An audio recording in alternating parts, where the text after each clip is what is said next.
It does not matter what type of paper you use, it should not pile them. However, there are better selections of papers than other papers. What you need is you need a paper that is absorbent enough so you can get it into the meat of the paper and be able to move it around with liquid. You need to be able to play with it a little bit. Paper like your glossy paper, your vellum paper, things like that, it's not going to get into the paper so you can't move it around. It's just going to float on the top and it's going to start getting sticky. You need something that it's going to soak into that you can get tooth into the paper. However, if you have watercolor paper, you color on your watercolor paper, yeah, it works great, but you know how much ink you're going to use? Because it's made to absorb the liquid. And so you're going to use a lot more ink on your watercolor paper than you would on a regular piece of paper. So in my book, and in this book here, there's several, whoops, I'm sorry, I'm throwing her stuff around. There's several types of paper that are listed in here. What I have done is this is Nina paper that I printed the books on. It is the Nina paper. It's my favorite. I have also gotten a few others. The Gina K is nice, and I forget exactly which one, and I think there's a typo in some of the books on Gina K, but it's really Gina K. It's not Jink K. Oh, but some of them might have a typo in there. But like I said, I'm not an author. Where are you saying what? Under paper selection, on page 1 right here. Okay. Paper selection, there's several different ones. There's the Basil has some, Gina K has some, Paper Tray Inks has some. There's quite a few different brands out there that you can get.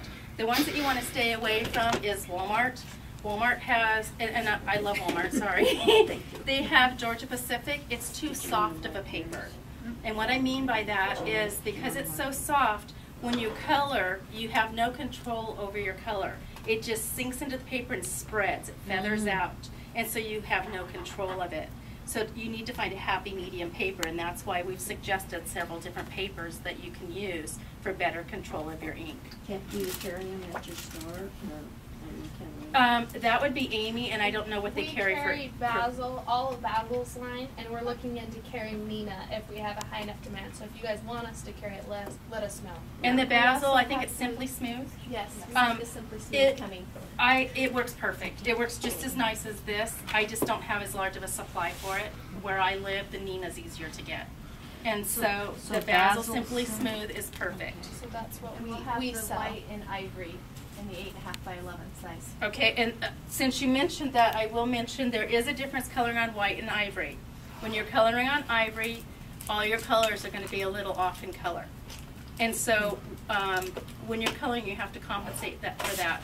I like the color on the ivory paper, but sometimes it frustrates me because it doesn't all. Does it deepen the color? Yeah, it deepens the color and it gives it a yellow tint. And so sometimes if you're coloring with like a pink, it might be more orangey. Does that make sense? So it's not a true color. It's not a true color.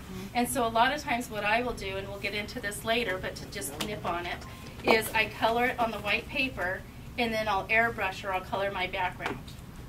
And then I get the background whatever color I want it. Because you can use like a soft brown, like the E30 or something. You can use that on your background and make it match the rest of your card. And so that's just a tip. Also, if you want it to match, a lot of times you'll have like your image up here and you'll have a little saying down here and you want that to match, you just color it. And so it can match. It can be blue, it can be green, it can be yellow, whatever color you want it. Or it can be a light brown to be like your ivory paper. Does that make sense? And so that's the only thing against the ivory. A lot of people love it, especially for your vintage type stuff. But learn that it's not a true color when you're finished with it because it already has color to it when you start. Okay? So that's about the paper.